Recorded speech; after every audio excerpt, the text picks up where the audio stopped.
Hello everyone! Today's vlog, gagawa tayo ng two favorite cocktails. Una, yung ating classic margaritas, Singaporean sling based from Singapore. Gagamit tayo of course ng shaker, jigger, tongs, at saka knife.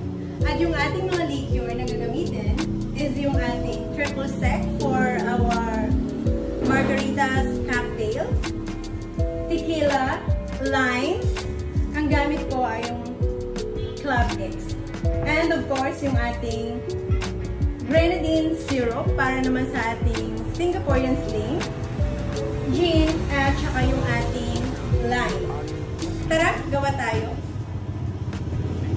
Una natin gagawin yung ating Margarita Classic Cocktail. Sa paggawa nito, kailangan natin ng triple sec. Kailangan yung 20cc lamang